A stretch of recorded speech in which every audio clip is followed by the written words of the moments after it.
Resuming debate, the honourable member for York Centre. Mr. Speaker, I'm pleased to be able to rise today to speak on Bill C-29, an act to implement provisions of Budget 2016. And I'd like to focus on my riding of York Centre, the wonderful and diverse community I represent, and how measures of the budget implemented by this bill are helping the middle class in my riding.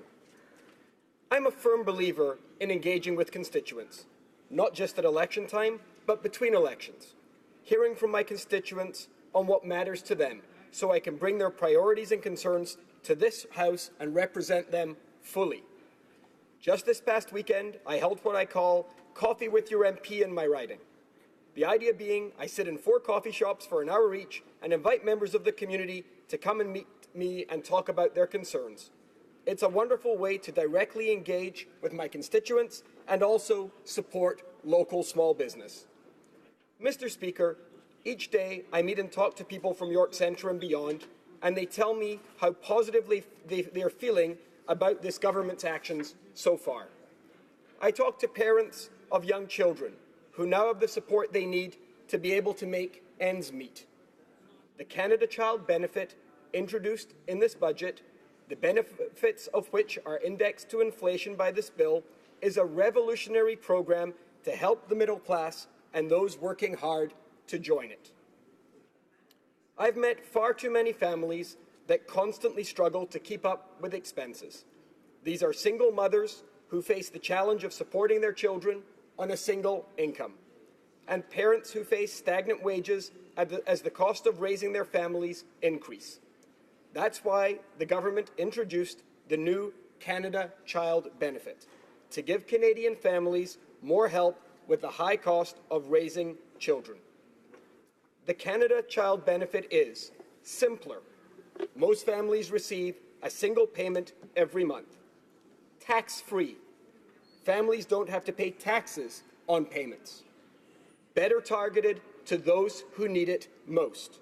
Low and middle income families get higher payments, and those with the highest incomes receive less than under the previous system, and much more generous. Families benefiting will see an average increase of almost $2,300 for the 2016-2017 benefit year. With the Canada Child Benefit, 9 out of 10 Canadian families are receiving higher monthly benefits, and hundreds of thousands of children are being lifted out of poverty.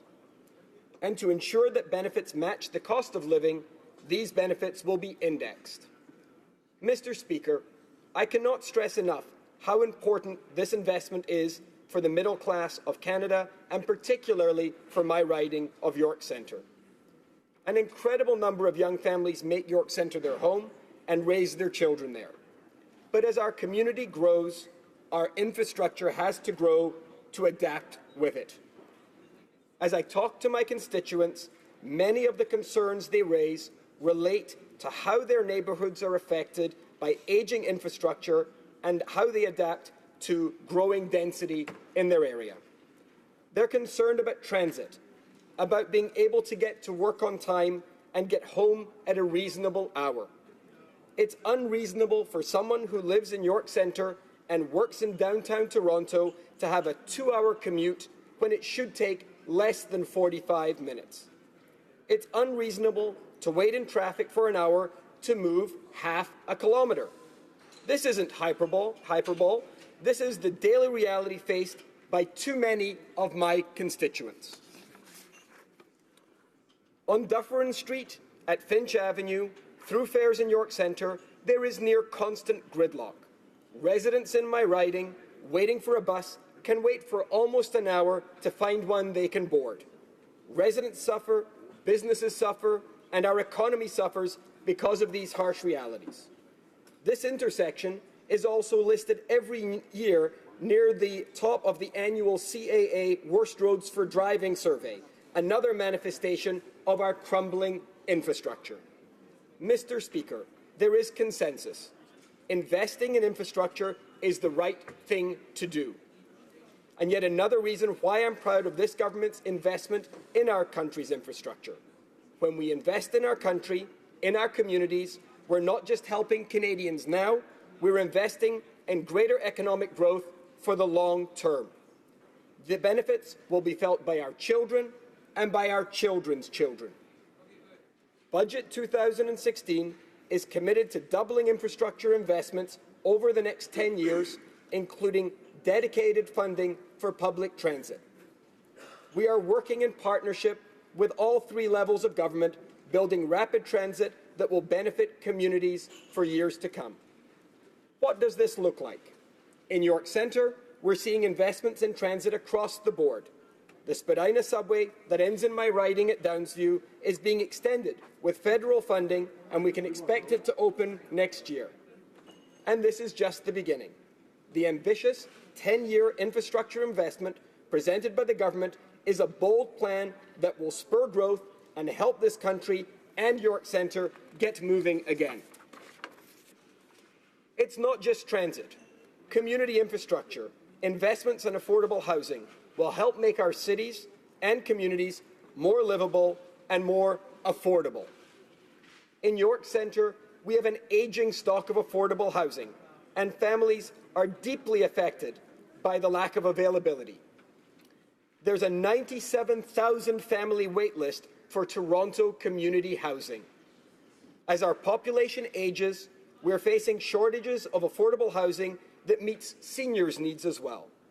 I hear these concerns nearly every day from my constituents concerned about being able to afford retirement.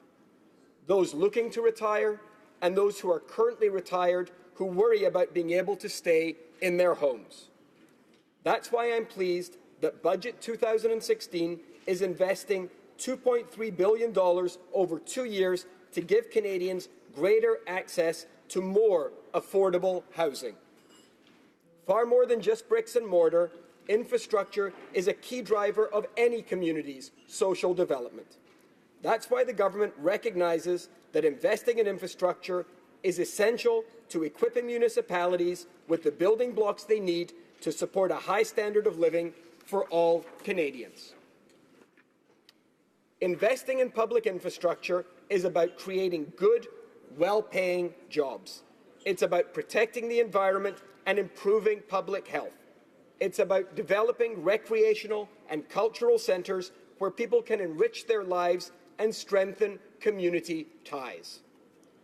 I was privileged enough to announce, back in June, funding for the Bathurst Jewish Community Centre's new campus in York Centre. This investment will lead to an incredible number of community resources being made available to young families, students and seniors, fitness and recreation programs and facilities, health and wellness programs, arts and culture, and early child education. Healthy and active, well-connected communities are happier communities, and this investment will make a real difference in the lives of those who live and work in York Centre and North Toronto. On a personal note, when I first moved here from Scotland as a teenager, my mother and I frequented the Jewish Community Centre where this expansion is taking place. It was an essential resource for us when we felt like strangers in a big city, a feeling I know is shared by so many new immigrants today, many of whom call York Centre home. I remember the fun I had taking drama classes and doing sports programs in the gym. My own kids shared that positive experience there as well. As MPs, we know the significant needs that exist among young families, new immigrants and seniors, to name just a few of the groups that will immediately benefit from the investment in our community infrastructure. Mr. Speaker, I think I've made clear the benefits of this government's economic plan as laid out in Budget 2016 and implemented in Bill C-29. I am proud of the investments we're making and will continue to make in strengthening and growing our economy. Thank you, Mr. Speaker. Questions and comments. The honourable member for South Okanagan, West Kootenay. Thank you, Mr. Speaker. I'd like to thank the member for his speech. And I just wanted to ask him, I know the Liberals have been asked this again and again, but why, if they wanted to help middle-class Canadians, did they choose their income tax changes to help wealthy Canadians? More than half of the constituents the people in his riding make less than $45,000. So they're not going to benefit at all from this so-called middle-class tax benefit. The child benefit they like to talk about won't help them families get the daycare, child care that they need. So how is this budget going to help middle class and lower income families in his riding? The honourable member for York Centre. I thank the honourable member for his question. And as I said at the start of my speech, I'm spending a lot of time in my community listening and hearing to people's reaction to our budget and to the plan that we promised and we're putting into action now. And I have to tell you something that I'm hearing from the middle-class families in my riding. I'm hearing from the seniors. I'm hearing from the people on the front lines. And contrary to the member's position, I'm hearing that they are happy with the plan that this government has put in place and happy with the plan that we are actioning and will continue to action. Questions and comments? The honourable member for Edmonton Riverbend. Speaker, the member, I listened intently to the member's speech, and he spoke at length about how he's listening to his constituents and to those in his community.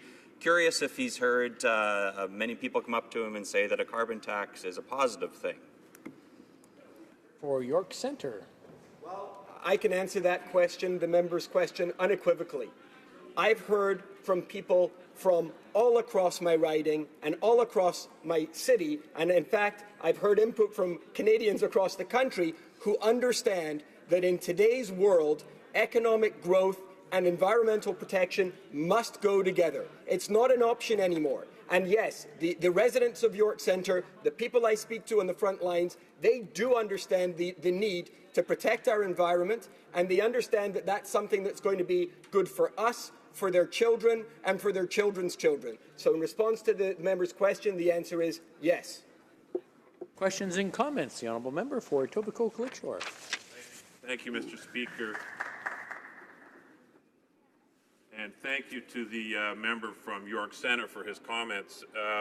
As a fellow Toronto area member of Parliament, his comments on affordable housing resonate with me because living in my riding of Etobicoke Lakeshore, I see the need for improvement in affordable housing. It's one of the reasons I ran in this last election, and it's one of the reasons I'm so proud to be part of this government that's making such great strides in that area. I'm wondering if my friend from York Centre could elaborate a little bit more and share some specifics with respect to the impact this government is having on affordable housing in York Centre. Thank you. The honourable member for York Centre. I thank the honourable member for his question.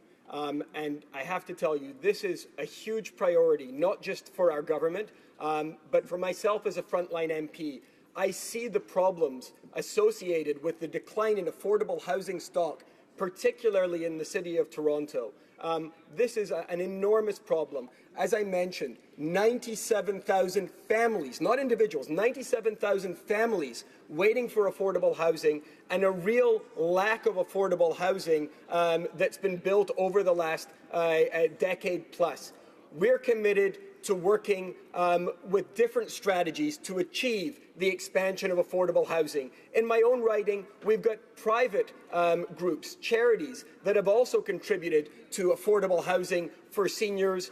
We've got non-profits that are teaming up with different levels of government to increase the affordable housing stock. This must be a priority. The needs are so great. The existing housing stock is crumbling. I'm proud that we're investing not just in new affordable housing, but in state of repair in existing housing. It's a priority, and it will continue to be.